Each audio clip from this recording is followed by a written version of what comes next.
24 พฤษภาคมที่จะถึงนี้นะครับท่านเจ้าประคุณสมเด็จก็จะได้โปรดเมตตาจุดธูปเทียนบูชาพระรัตนตรัยเป็นสิริมงคลคณาจารย์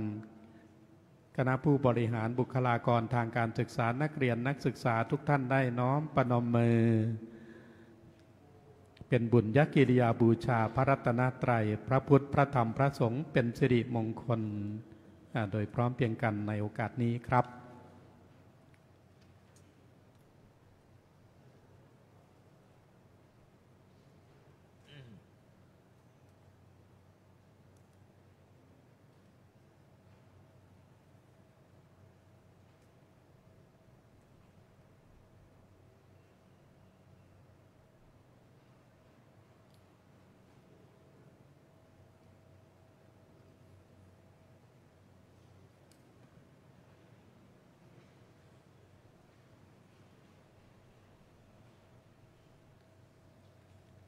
ลำดับต่อไปก็จะได้ขอประธานอนุญาตท่านเจ้าประคุณสมเด็จ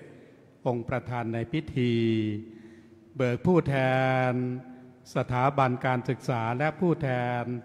นักเรียนนักศึกษาเข้าถวายสักการะแด่ท่านเจ้าประคุณสมเด็จจำนวน2 รายตามรายนามดังต่อไปนี้ครับลำดับที่1กราบเรียนเชิญท่านดร.พรชัยมงคลวณิชอธิการบดีมหาวิทยาลัยสยามในนามผู้แทนสถาบันการศึกษากราบเรียนเชิญครับ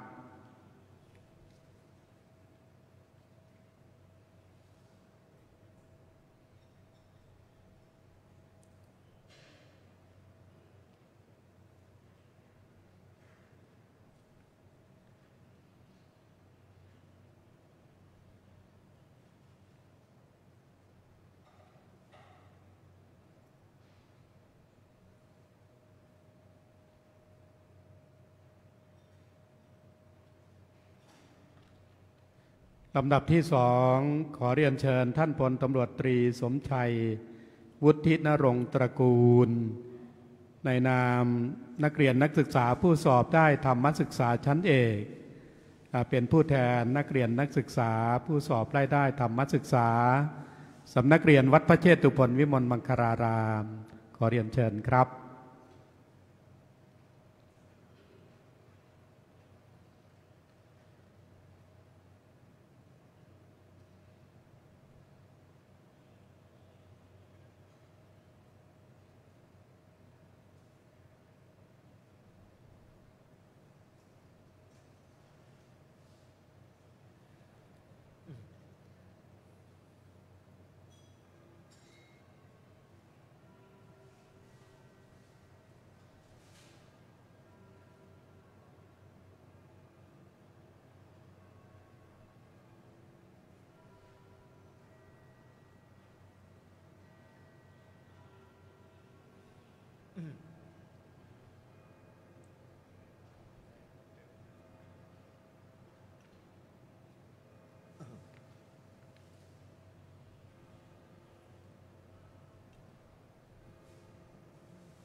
กับโอกาสอันเป็นสิริมงคลนี้ในลำดับต่อไปขอกราบอาราธนาท่านพระมหาธีรานุวัฒน์ธนทิติประเรียนธรรม7 ประโยคด็อกเตอร์ในนามฝ่ายการศึกษาสงเคราะห์สำนักเรียนวัดพระเชตุพนวิมลมังคลารามปฏิบัติหน้าที่แทนพระเดชพระคุณพระเทพวชิรานุสิทธิ์หัวหน้าฝ่ายศึกษาสงเคราะห์ผู้ช่วยเจ้าวาดวัดพระเชตุพนวิมลมังคลารามจะได้ขอประทานโอกาสกล่าวถวายรายงานการศึกษาผลการศึกษาของผู้สอบได้ธรรมศึกษาในสำนักเรียนวัดพระเชตุพนวิมลมังคลารามและจักได้โปรดเมตตาขานรายนามคณะครูอาจารย์นักเรียนนักศึกษาเข้ารับโล่ประกาศเกียรติคุณและใบประกาศนียบัตรตามลำดับข อกราบอาราธนาด้วยความเคารพครับ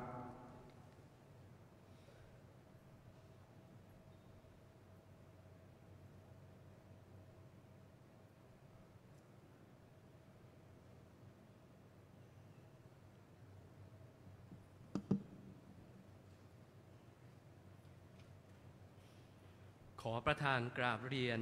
เจ้าพระคุณสมเด็จพระมหาธีราจารย์กรรมการมหาเถรสมาคมเจ้าคณะใหญ่หนเหนือและเจ้าวาดวัดพระเชตุพนวิมลมังคลารามราชวรมหาวิหารกล่าวพระมหาธีรานุวัฒน์ธนทิติหัวหน้าแผนกธรรมศึกษาวัดพระเชตุพนมีความปิติยินดีเป็นอย่างยิ่งที่เจ้าพระคุณสมเด็จได้เมตตามาเป็นประธานในพิธีมอบโล่ประกาศเกียรติคุณและเกียรติบัตรแก่สถาบันการศึกษาครูอาจารย์ผู้สนับสนุนส่งเสริมโครงการธรรมศึกษาและตัวแทนนักเรียนผู้สอบธรรมศึกษาสนามหลวงได้ในสังกัดสำนักเรียนวัดพระเชตุพนประจำปีการศึกษา 2567 ในครั้งนี้ในปีการศึกษานี้มีนักเรียนผู้สอบผ่านธรรมศึกษาทุกระดับชั้นในสังกัดสำนักเรียนวัดพระเชตุพนเป็นจำนวนถึง 5,126 คนซึ่งมีจำนวนมากกว่าทุกๆปีที่ผ่านมาฝ่ายศึกษาสงเคราะห์แผนกธรรมศึกษาวัดพระเชตุพนจึงได้จัดพิธีมอบโล่ประกาศเกียรติคุณและเกียรติบัตรขึ้น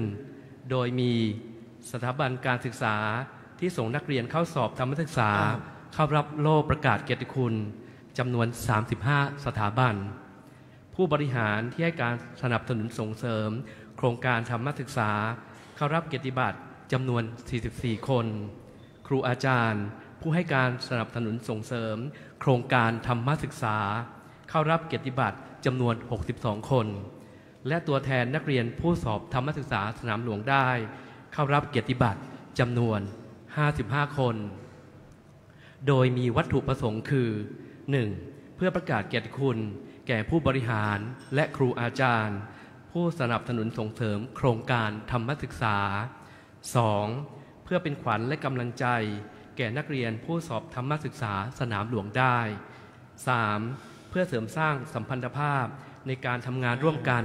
ระหว่างวัดกับสถาบันการศึกษาบัดนี้ได้เวลาอันสมควรแล้วกล่าวขอประทานเมตตาเจ้าพระคุณสมเด็จประธานในพิธีได้โปรดมอบโล่ประกาศเกียรติคุณและเกียรติบัตรตามลำดับดังนี้สถาบันการศึกษาที่รับโล่ประกาศเกียรติคุณเข้ารับโล่ประกาศเกียรติคุณจำนวน 35 สถาบัน 1. มหาวิทยาลัยสยาม 2. มหาวิทยาลัยหอการค้าไทย 3. วิทยาลัยพาณิชยการเชตุพน 4. วิทยาลัยเทคโนโลยีตั้งตรงจิตพาณิชยการ 5. วิทยาลัยเทคโนโลยีตั้งตรงจิตบริหารธุรกิจ 6. วิทยาลัยอาชีวศึกษาเสาวภา 7. วิทยาลัยอาชีวศึกษานครปฐม 8. วิทยาลัยอาชีวศึกษานนทบุรี 9. วิทยาลัยอาชีวศึกษาธนบุรี 10. วิทยาลัยอาชีวศึกษากรุงเทพธนบุรี 11. วิทยาลัยเทคโนโลยีสยามเทค 12. วิทยาลัยเทคโนโลยีวิมลบริหารธุรกิจ 13. วิทยาลัยเทคโนโลยีวิมลสีย่าน 14. วิทยาลัยอาชีวศึกษาเอี่ยมละออ 15. วิทยาลัยเทคโนโลยีจรัญสนิทวงศ์ 16. โรงเรียนราชวินิตมัธยม 17. โรงเรียนปทุมคงคาสมุทรปราการ 18. โรงเรียนสวนอนันต์ 19. โรงเรียนพระตำหนักสวนกุหลาบ 20. โรงเรียนแสงหิรัญวิทยา 21. โรงเรียนวัดทองสารงาม 22. โรงเรียนชุมชนวัดสุวรรณรังสรรค์ 23. โรงเรียนสาธิตมหาวิทยาลัยศรีนครินทรวิโรธประสานมิตร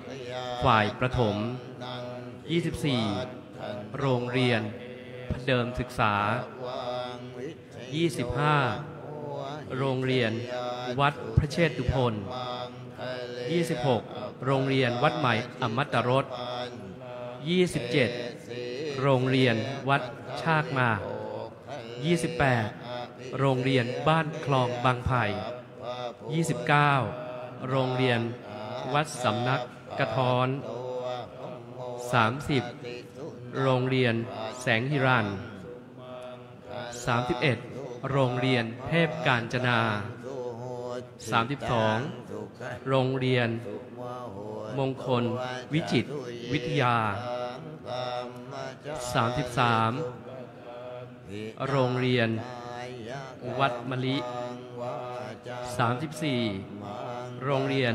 วัดด่านวอดทรัพย์คงเที่ยงอนุสรณ์และโรงเรียนบางจากโกมลประเสริฐอุทิศ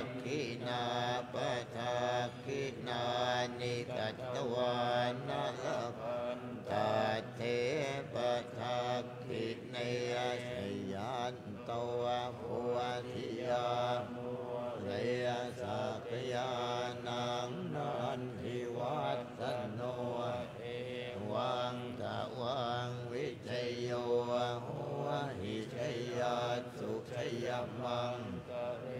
อปาลาทิตาปันลังเกสีเสปัทวิโภคเลเกสัพพพุทธานังอาคาปัตโตชาติสุนัขขัดตังสุมังคลังสุปะหาตังสุหุติตังสุมหุตโตจะสุเยทังธรรมจาริสุปทักขินังยะกัมมังวาจากัมมังปะทักขินังปะทักขินังมโนกัมมังปณิทิเตปะทักขินาปะทักขินามิกัตวานะละพันตาเทปะทักขิเนโอวันทิยาโมวะเรสัพยานัง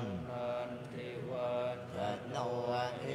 วังตะวังหิจโยโห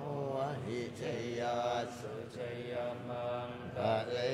อปลาชิตาปันลังเกสีเสปัทวิโภคอภิเษกเกสัพพพุทธานังอาคาปัตโต ผู้บริหารสถานศึกษาที่สนับสนุนโครงการธรรมศึกษาเข้ารับเกียรติบัตรจำนวน 44 คน 1. ดร.พรชัยมงคลวณิช อธิการบดีมหาวิทยาลัยสยาม 2. ดร.โสภิดาวรนินทร์รองคณบดีคณะบริหารธุรกิจมหาวิทยาลัยหอการค้าเข้ารับแทนท่านอธิการบดีมหาวิทยาลัยหอการค้าไทย 3. ดร.คณสนันท์พันธ์ผลธรรมมีบุญผู้อำนวยการวิทยาลัยพันธุการเชษฐุพล 4. นางเบญจมาศรอดพิทักษ์ผู้อำนวยการวิทยาลัยเทคโนโลยีตั้งตรงจิตพาณิชยการ 5. นางวรรธนีแช่มเชื้อผู้อำนวยการวิทยาลัยเทคโนโลยีตั้งตรงจิตบริหารธุรกิจ 6. นายรังสรรค์บางรักน้อยผู้อำนวยการวิทยาลัยอาชีวศึกษาสวภา 7. ดร.วุฒิชัยรักชาติผู้อำนวยการวิทยาลัยอาชีวศึกษานครปฐม 8. นางรุจิราภูเจริญผู้อำนวยการวิทยาลัยเทคนิคนนทบุรี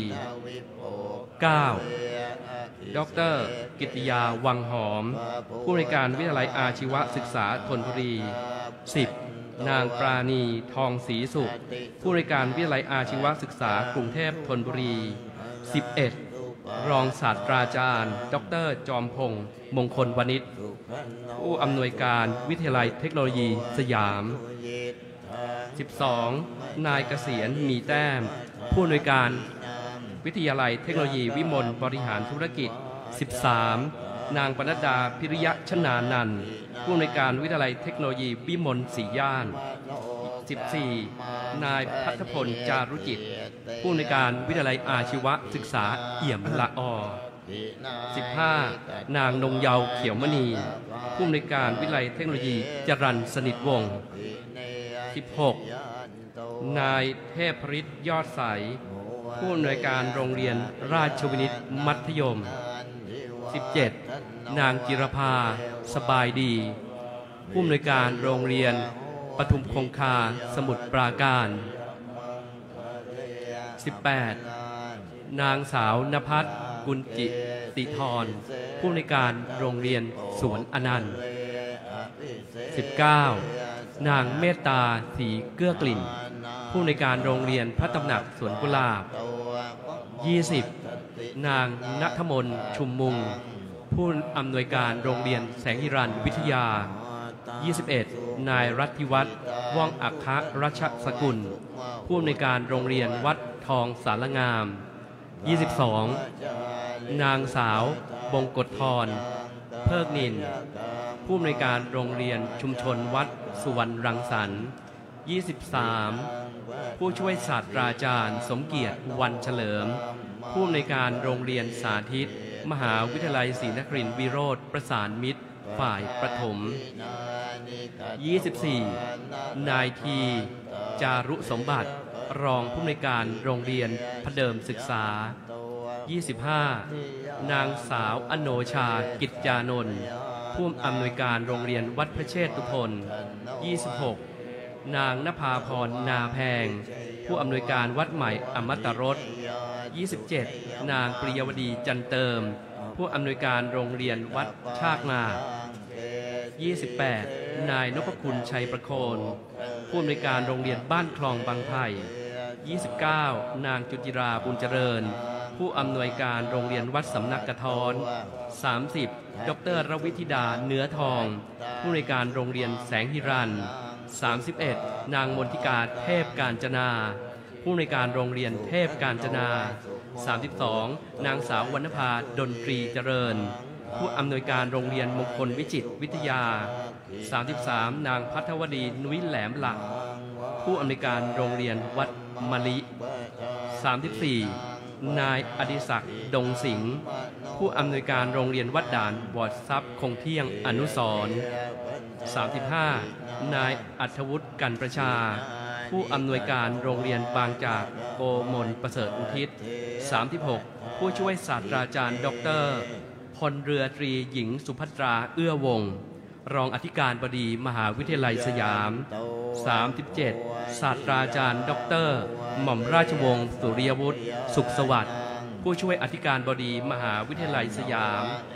38. นายชาญงามสิริพรรองผู้อำนวยการวิทยาลัยพาณิชยการเชตุพน 39. นางวราพรตันพิริยกุลรองผู้อำนวยการวิทยาลัยเทคนิคนนทบุรี 40. นายศิรวิทย์หริรักษ์รองผู้อำนวยการวิทยาลัยเทคนิคนนทบุรี 41. นางสาครพิทักษ์ธรรมรงค์รองผู้อำนวยการวิทยาลัยเทคโนโลยีจรัญสนิทวงศ์ 42. นางปณิดาวรรณบุตรรองผู้อำนวยการโรงเรียนราชวินิตมัธยม 43. นางสาวรุจิราสง่าแสงรองผู้อำนวยการโรงเรียนสวนอนันต์ 44. นายสุริยาทองยังรองผู้อำนวยการโรงเรียนวัดทองสารงามครูอาจารย์ผู้สนับสนุนส่งเสริมโครงการธรรมศึกษาเข้ารับเกียรติบัตรจำนวน62 คน 1. ดร.เดือนเพ็ญทองน่วมมหาวิทยาลัยสยาม 2. ผู้ช่วยศาสตราจารย์ดร.อังคณาใจเหิมมหาวิทยาลัยสยาม 3. อาจารย์สัญญาสมประสงค์มหาวิทยาลัยสยาม 4. ผู้ช่วยศาสตราจารย์ดร.ละลิตาหงส์รัตนวงศ์มหาวิทยาลัยหอการค้าไทย 5. นางสาวประภัสสรนครไพรวิทยาลัยพาณิชยการเชตุพน 6. นางสาวปัทมวรรณดิษฐ์สูงเนินวิไลพาณิชยการเชตุพล 7. นายปฐมพรรื่นอ้นวิทยาลัยพาณิชยการเชตุพล 8. นางสุภาพรธิรบุตรวิทยาลัยพาณิชยการเชตุพล 9. นางสาวพรพินสาคร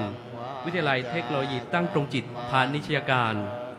10. นางวรรณีเลิศพิภพพรวิทยาลัยเทคโนโลยีตั้งตรงจิตพาณิชยการ 11. นายเพชรล้อมทองอ่อนเรียบร้อยวิทยาลัยเทคโนโลยีตั้งตรงจิตพาณิชยการ 12. นายโสพลการพิมพ์วิทยาลัยเทคโนโลยีตั้งตรงจิตบริหารธุรกิจ 13. นางราตรีรุ่งเรืองวิทยาลัยเทคโนโลยีตั้งตรงจิตบริหารธุรกิจ 14. นายวุฒิโชติบุตรประจงวิทยาลัยอาชีวศึกษาเสาวภา 15. นางสาวทิติมาภูมิลำเนาวิทยาลัยอาชีวศึกษาเสาวภา 16. นางสาวอ่อนนลินอินแก้ววิทยาลัยอาชีวศึกษานครปฐม 17. นางสาวอัญชลีโพเศษวิทยาลัยอาชีวศึกษานครปฐม 18. นางกมลชนกทองน้อยวิทยาลัยอาชีวศึกษาธนบุรี 19. นายสิริราชธรรมโกศลวิทยาลัยอาชีวศึกษาธนบุรี 20. นางสาวพิมพิมลเจริญสุขวิทยาลัยอาชีวศึกษากรุงเทพธนบุรี 21. นางสาวนัทธิตาสัจพันธ์วิทยาลัยอาชีวศึกษากรุงเทพธนบุรี 22. อาจารย์อำนาจพรปัญญาวุฒิวิทยาลัยเทคโนโลยีสยาม 23. อาจารย์ธนัฐฐาพรหมสอนวิทยาลัยเทคโนโลยีสยาม 24. นายวชรินทร์ผ่องภักดีวิทยาลัยเทคโนโลยีวิมลบริหารธุรกิจ 25. นายปรีชาณเป๋าวิทยาลัยเทคโนโลยีวิมลบริหารธุรกิจ 26. นางสาววิลาวันลีลารัตน์วิทยาลัยเทคโนโลยีวิมลศรีย่าน 27. นางสาวสายใจยศประยูนวิทยาลัยเทคโนโลยีวิมลศรีย่าน 28. นางสาวดวงรัตน์อยู่ศรีเจริญวิทยาลัยเทคโนโลยีวิมลศรีย่าน 29. นางสาวสุกัญญาส่งเสียงวิทยาลัยเทคโนโลยีวิมลศรีย่าน 30. นายวิรศักดิ์หิรันรัตน์วิทยาลัยอาชีวศึกษาเอี่ยมละออ 31. นางสาวสิริรัตน์เลิศสนเมธากุลวิทยาลัยอาชีวศึกษาเอี่ยมละออ 32. นายประกาศราชภักดีวิทยาลัยเทคโนโลยีจรัญสนิทวงศ์ 33. นางสาวหวานใจประโยธินโรงเรียนราชวินิตมัธยม 34. นางสาวสวนีนวลน้อยโรงเรียนราชวินิตมัธยม 35. นางสาวกมลวรรณฟั่นจขาโรงเรียนราชวินิตมัธยม 36. นายสันติภาพภูลสวัสดิ์โรงเรียนราชวินิตมัธยม 37. นางสาวหไทยชนกสิริวัฒนพรโรงเรียนปทุมคงคาสมุทรปราการ 38. นางสาวพัฒนันท์ภูศรีโรงเรียนปทุมคงคาสมุทรปราการ 39. นายรัชพลแก้วชุมโรงเรียนสวนอนันต์ 40. นายวัชรัตน์ทิพย์ลุยโรงเรียนพระตำหนักสวนกุหลาบ 41. นางสาวนฤมลมุทวัฒน์โรงเรียนพระตำหนักสวนกุหลาบ 42. นางสาวนพวรรณมาสร้อยโรงเรียนพระตำหนักสวนกุหลาบ 43. นายปิยะชมราบโรงเรียนแสงหิรันวิทยา 44. นายบรรจงใจวงศ์โรงเรียนแสงหิรันวิทยา 45. นางสาวนัทธิดาจันทศรีโรงเรียนแสงหิรันวิทยา 46. นายปรีดาโคตรภูโรงเรียนวัดทองสารงาม 47. ดร.เนตรพิษพัฒนาเจริญ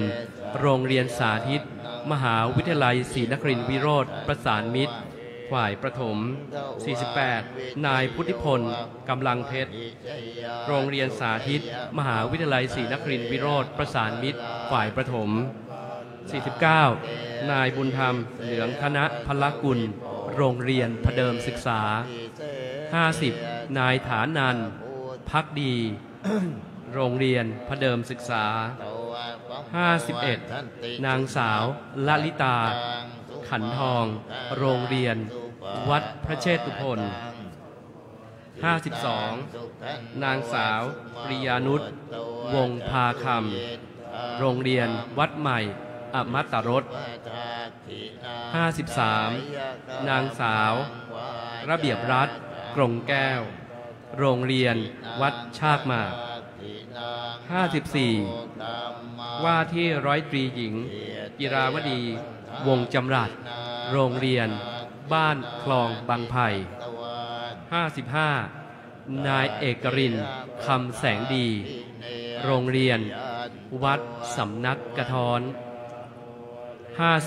56 นางขวัญตาอินทะโรงเรียนแสงหิรัน 57 นางเบญจภากลิ่นอ่อนโรงเรียนเทพกาญจนา 58 นายธีรดลเชื้อสะอาดโรงเรียนมงคลวิจิตรวิทยา 59 นายเฉลิมชัยพินิจพุทธพงศ์โรงเรียน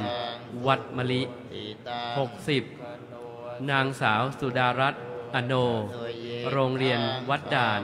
วอร์ดทรัพย์คงเที่ยงอนุสรณ์ 61 นางสาววรรณพรชมพูทองโรงเรียนวัดด่านวอร์ดทรัพย์คงเที่ยงอนุสรณ์ 62 นางสาวการดาจันโทโรงเรียนบางจากโกศลประเสริฐอุทิศผู้แทนนักศึกษาผู้สอบผ่านธรรมศึกษาสนามหลวงปี 2567 เข้ารับเป็นตัวแทนเข้ารับเกียรติบัตรจำนวน 55 คน 1. นายคีตะณวิเชียรวิทยาลัยเทคโนโลยีตั้งตรงจิตพาณิชยการ 2. นางสาวบุญญาพรทวีทรัพย์ชูสกุลวิทยาลัยเทคโนโลยีตั้งตรงจิตพาณิชยการ 3. นางสาวยาดาพรคงศพศิลป์วิทยาลัยเทคโนโลยีตั้งตรงจิตบริหารธุรกิจ 4. นางสาวธัญเรศทองนุ่มวิทยาลัยเทคโนโลยีตั้งตรงจิตบริหารธุรกิจ 5. เด็กหญิงฉัตรพิสุทธิ์พันธ์ปีตินันท์โรงเรียนสาธิตมหาวิทยาลัยศรีนครินทรวิโรธประสานมิตรฝ่ายประถม 6. เด็กชายกบุญรุธิรโกโรงเรียนสาธิตมหาวิทยาลัยศรีนครินทรวิโรธประสานมิตรฝ่ายประถม 7. เด็กหญิงพินสุพัชชารัตนธรรมเลิศโรงเรียนพระตำหนักสวนกุหลาบ 8. เด็กชายกฤษสุรชัดอารีรอบโรงเรียนพระตำหนักสวนกุหลาบ 9. เด็กชายกิตินัทคงคาคุริยะฉายโรงเรียนวัดพระเชตุพน 10. เด็กหญิงลินดาใจแก้วโรงเรียนวัดพระเชตุพน 11. เด็กชายภูชิตแดงแนวโตโรงเรียนวัดใหม่อมตรส 12. เด็กหญิงชนาภัทรนราแก้วโรงเรียนวัดใหม่อมตรส 13. นายประกาศิษฐ์รัตนภูมิวิทยาลัยอาชีวศึกษาสวภา 14. นางสาวภูริชยานิ่มสมบูรณ์วิทยาลัยอาชีวศึกษาสวภา 15. เด็กหญิงภูสานิสากุลดำรงเกียรติโรงเรียนแสงหิรัน 16. เด็กชายเกียรติศักดิ์ไผ่งามโรงเรียนแสงหิรัน 17. นางสาวชนิดาภานวโภคาวิทยาลัยพาณิชยการเชตุพน 18. นายภูมิพันธ์อัมพันธ์วิทยาลัยพาณิชยการเชตุพน 19. นายอภิวัตหัตจรวยวิทยาลัยอาชีวศึกษาธนบุรี 20. นางสาวนุชบาก้านคำวิทยาลัยอาชีวศึกษาธนบุรี 21. นางสาวสุชาดาสมบัติล่าวิทยาลัยอาชีวศึกษากรุงเทพธนบุรี 22. นางสาวถาวรินทร์โกตคารวิทยาลัยอาชีวศึกษากรุงเทพธนบุรี 23. เด็กชายทีเมธีสกุลโรงเรียนพเดิมศึกษา 25 เด็กหญิงชัญญากาญจนเชษฐ์โรงเรียนพระเดิมศึกษา 26 นายเกตกิติดอกคำมหาวิทยาลัยสยาม 27 นางสาวพัทราพรศรีชนะมหาวิทยาลัยสยาม 27 นายละอองเทพโพนวลวิทยาลัยเทคโนโลยีสยาม 28 นางสาวชุติการอินทรมาวิทยาลัยเทคโนโลยีสยาม 29 เด็กชายธันวาเกียรพัทรานนท์โรงเรียนเทพกาญจนา 30 เด็กหญิงอ่อนนิชางิ้วดีโรงเรียนเทพกาญจนา 31 เด็กหญิงสิรินทิพย์ภูเขียวโรงเรียนวัดมะลิ 32 เด็กหญิงสุภานิชาเรืองกันโรงเรียนวัดมะลิ 33 นางสาวชนัดดารื่นอารมณ์วิทยาลัยเทคโนโลยีวิมลบริหารธุรกิจ 34 นางสาวบริตาต่อเสนาวิทยาลัยวิมลบริหารธุรกิจ 35 นางสาวคณิษฐาชื่นคำวิทยาลัยเทคโนโลยีวิมล4 ย่าน 36 นายวิรชัยสวยพริ้งวิทยาลัยเทคโนโลยีวิมล4 ย่าน 37 เด็กหญิงพัทราวดีสุพรรณคำโรงเรียนแสงหิรันวิทยา 35 เด็กหญิงกุธิดาพิมหานโรงเรียนแสงหิรันวิทยา 36 เด็กชายสุภพัฒน์ลิ้นขาวโรงเรียนวัดด่าน 40 เด็กหญิงชุติมาพ่อค้าโรงเรียนวัดด่าน 41 นายพงศกรช่ำชองวิทยาลัยอาชีวศึกษาเอี่ยมละออ 42 นางสาวปิยชัดสิทธิรัตนนนท์วิทยาลัยอาชีวศึกษาเอี่ยมละออ 43 นายกิตธนทัศน์แก่นนครโรงเรียนวัดทองสารงาม 44 เด็กหญิงรัชดาพรสุขสมจิตโรงเรียนวัดทองสารงาม 45 เด็กชายระพีพัฒน์สายปัญญาโรงเรียนบางจาก 46 เด็กหญิงดวงมณีแก้วประเสริฐโรงเรียนบางจาก 47 นางสาวธนาภาแก้วแววโรงเรียนสวนอนันต์ 48 นางสาวสโรชารักษาธงโรงเรียนสวนอนันต์ 49 นางสาวชลดามั่งทองวิทยาลัยเทคโนโลยีจรัญสนิทวงศ์ 50 นางสาวนพรัตน์หยุดยั้งวิทยาลัยเทคโนโลยีจรัญสนิทวงศ์ 51 นายวีรพัฒน์ชวัฒน์รัตนชัยโรงเรียนราชวินิตมัธยม 52 นายมหิตนิธิมณีรัตน์โรงเรียนราชวินิตมัธยม 53 นางชยาภาธงธนาสุสกุลศูนย์ธรรมศึกษาวัดพระเชตุพน 54 ดร.ดวงพรไกรสุดศูนย์ธรรมศึกษาวัดพระเชตุพนและพลตำรวจตรีสมชัยวุฒินรงค์ตระกูลศูนย์ธรรมศึกษาวัดพระเชตุพนธรรมจาริสุปันทาขินังวาจากัมมังปันทาขินังปันทาขินังมโนกัมมังปันทาขินาปันทาขินานิกัตตวานาลพันเทปทาขิเนโอกาสนี้กล้าวขอประทานเมตตาเจ้าพระคุณสมเด็จได้โปรดให้โอวาทแก่ผู้บริหารสถานศึกษาคณะครูอาจารย์และนักเรียนผู้สอบธรรมสนามหลวงได้ด้วยความเคารพอย่างสูงควรมิควรสุดแต่จะเมตตา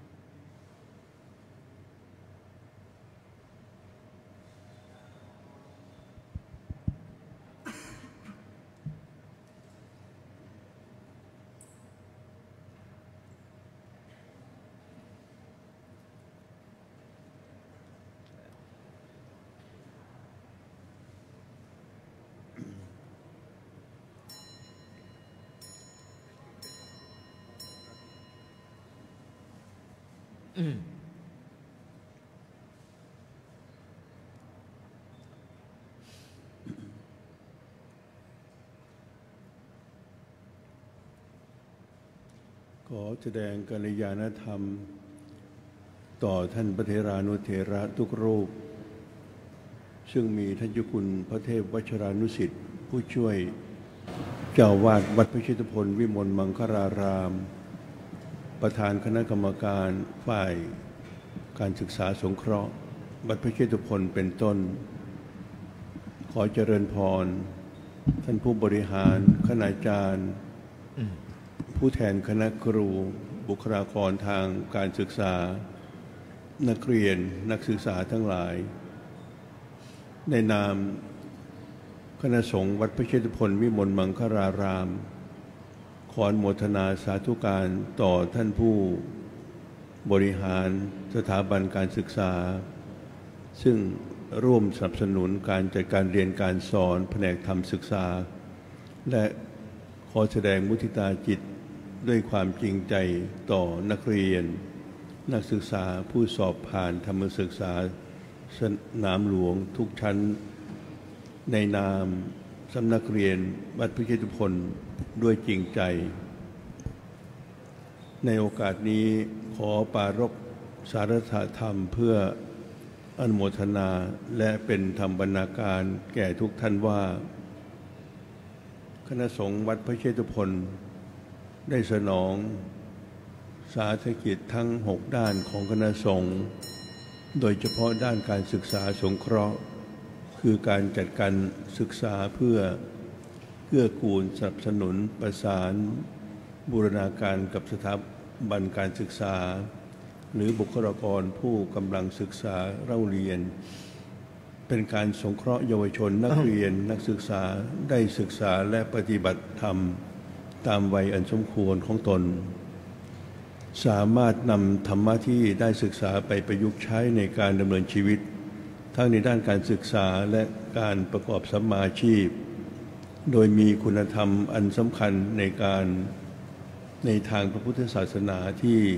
เรียกว่าสติและปัญญาอันหมายถึงความระลึกได้และความรู้ทั่วถึงอย่างชัดเจนเพราะวิชากับปัญญาเกี่ยวข้องกับทุกคนตั้งแต่เด็กเยาวชนผู้ครองชีวิตและประกอบกิจการงานต่างๆอย่างแยกจากกันไม่ได้เลยก็จริงแต่ถ้าขาดสติคือความระลึกรู้คอยกำกับวิชาและปัญญาแล้วแทนที่จะเป็นคุณก็อาจจะกลายเป็นโทษได้เพราะบางทีอาจนำวิชาและปัญญานั้นไปใช้เพื่อทำลายล้างผลาญบางการอาจนำไปใช้ไม่เอื้อประโยชน์ก่อโทษภัยอันหายนะแก่ตนและสังคมได้ท่านทั้งหลายการเรียนการสอนธรรมศึกษานั้นเปรียบประดุจกุญแจดอกสำคัญอันจะช่วยไขประตูสู่โอกาสแห่งความรุ่งเรืองในชีวิตหรืออาจนำวิชาความรู้ต่างๆไปใช้ในการดำเนินชีวิตที่พึงประสงค์ให้บรรลุสำฤทธิผลได้ด้วยอานุภาพแห่งสติปัญญาขอให้นักเรียนนักศึกษาผู้สอบผ่านแผนกธรรมศึกษาสนามหลวงทุกท่านทุกชั้นได้ตั้งตนอยู่ในความไม่ประมาทอย่าอยู่ปราศจากสติปัญญาในการดำรงชีวิตให้ใช้ความรู้ความฉลาดให้เต็มความสามารถและยึดมั่นในคุณงามความดีโดยสุจริตเพราะความรู้ความสามารถความฉลาดและคุณธรรมโดยสุจริตนั้นเป็นยอดแห่งความปรารถนาของทุกคนและเป็นเหตุแห่งความเจริญสุขสวัสดีในที่ทุกสถานในการทุกเมื่ออาตมาภาพในนามเจ้าสำนักเรียนวัดพระเชตุพนขออนุโมทนาสาธุการในกุศลเจตนาของคณะผู้บริหารคณาจารย์บุคลากรทางการศึกษาทุกท่านซึ่งมีกุศลสมานฉันท์ร่วมกันส่งเสริมสนับสนุนและเป็นกำลังสำคัญในการจัดการเรียนการสอนและการสอบธรรมศึกษาสนามหลวงและขออนุโมทนาชื่นชมนักเรียนนักศึกษาผู้สนใจในการศึกษาธรรมศึกษาทุกท่านอันหนึ่งหากมีสิ่งใดที่ยังไม่สมบูรณ์ในการจัดการเรียนการสอน และการสอบธรรมศึกษาสนามหลวงขอให้ท่านผู้บริหารสถาบันการศึกษาและคณาจารย์ผู้ร่วมดำเนินการได้เสนอแนะแนวทางเพื่อจะได้ร่วมกันพัฒนาปรับปรุงส่งเสริมให้เกิดผลสำเร็จที่สมบูรณ์ยิ่งขึ้นต่อไปขออนุโมทนาต่อคณะกรรมการฝ่ายการศึกษาสงเคราะห์วัดพระเชตุพนวิมลมังคลารามทุกท่านที่มีพระมหาธีรานุวัฒน์ธนทิติ หัวหน้าแผนกธรรมศึกษาและคณะทำงานได้ร่วมกับการดำเนินการและพัฒนางานแผนกธรรมศึกษาให้ดียิ่งขึ้นขออาราธนาคุณพระศรีรัตนตรัยได้อภิบาลอำนวยพรชัยให้ทุกท่านมีผาสุขวิหารธรรมเจริญรุ่งเรืองร่มเย็นเป็นสุขสวัสดีภายใต้ร่มบารมีธรรมแห่งสถาบันชาติสถาบันพระพุทธศาสนาและสถาบันพระมหากษัตริย์ตลอดกาลเป็นนิจเทินสาธุท่านเจ้าประคุณสมเด็จพระมหาธีราจารย์องค์ประธานในพิธีได้โปรดประทานเมตตากล่าวสัมโมทนิยกถาอนุโมทนาสมควรแก่เวลาเป็นที่เรียบร้อยแล้วนะครับลำดับต่อไปขอเรียนเชิญผู้แทนสถาบันการศึกษาจำนวน15ท่านแถวที่1และแถวที่2นะครับซึ่งมีท่านดร.พรชัยมงคลวณิชอธิการบดีมหาวิทยาลัยสยามเป็นประธานได้กรุณาเข้าถวายซองปัจจัยแด่พระสงฆ์สมณศักดิ์เจริญชยมงคลคาถาตามลำดับ15รูปแถวหน้าทั้งหมดนี้นะครับตามที่ได้กราบเรียนแถวที่1ทั้งหมดเลยนะครับแถวที่2อีก5ท่านตามที่ได้กราบเรียนประสานไว้นะครับเป็นผู้แทนเข้าถวายตรงท้ายนี่อีกซองหนึ่งนะครับท่านตรงซ้ายอีกซองหนึ่งคณาจารย์ท่านผู้มีเกียรตินักเรียนนักศึกษาทุกท่านกล่าวสาธุการพร้อมกันครับสาธุสาธุสาธุอนุโมทนาบุญร่วมกันกับเรียนเชิญเข้านั่งอย่างที่รับรองพระสงฆ์สมณศักดิ์บนอาสงฆ์ก็จะได้โปรดอนุโมทนากับท่านเจ้าประคุณสมเด็จได้กรวดน้ำรับพรท่านดร.พรชัยมงคลวณิชคณาจารย์นักเรียนนักศึกษาได้น้อมประนมมือรับพรพร้อมกันตามลำดับต่อไปในโอกาสนี้ครับยะถาวาริวหาปุราปริปุเรนติสาคลังเอวเมวะอิโตทินังเปตานังอุปกปติอิจิตังปฏิตังตุมังขิปเมวะสมิจจตุสัพเพปุเรนตุสังกปาจันโทปันนระโสยถามณิโชติระโสยถาติโยวิวันชันตุสัพพโลโควินาศตุมาเตภวัตวันตรายโยสุขีทีขายุโกภวสัพพิติโยวิวัชชันตุสัพพโรโควินาศตุมาเตภวัตวันตรายโยสุขีทีขายุโกภวสัพพิติโยวิวัชชันตุสัพพโลโควินาศตุมาเตภวัตวันตรายโยสุขีทีขายุโกภวะอภิวันทนาสีหิสนิจจังพุทธาปัจจายโนจัตตาโลธรรมาวัฏฐานติอายุวันโนสุขังภาลังรัตนัต ตยานุภาเวนะรัตนาตยเตจะสาธุขโลวังกัพยาเวลาโตกาสัตตุจุปัตตวะเนกาอันตรายาภิวินันจันตุอาเสสัตวะเจยสิทธิธนังลาภังโสติภะพยังสุขังพลังสิริอายุจวันโนจะโพคังพุทธิเจยสวัสสัตวะสาจะอายุจะเจียวสิทธิภวันตุเตภวตุสัพพมังคลังลาคันตุสัพพเทวตาสัพพพุทธานุภาเวนัสตาโสทิภวันตุเตภวตุสัพพมังคลังลาคันตุสัพพเทวตาสัพพธรรมานุภาเวนัสตาโสทิภวันตุเตภวตุสัพพมังคลังลาคันตุสัพพเทวตา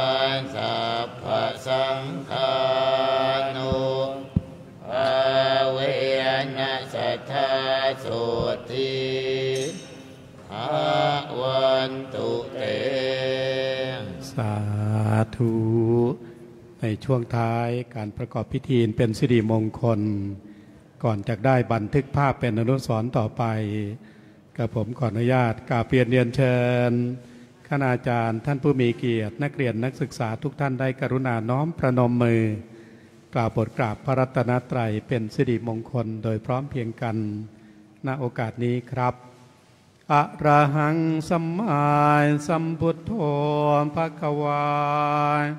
พุทธังภควันตังอภิวาเทมิสวายกาโตภควตาธัมโมธัมมังนะมัสสามิสุปฏิปันโนภควโตสาวกสังโฆสังฆังนะมามิในลำดับต่อไปท่านเจ้าประคุณสมเด็จองค์ประธานในพิธีจะได้โปรดประทานเมตตานั่งบันทึกภาพร่วมกับสถาบันการศึกษาต่างๆนะครับ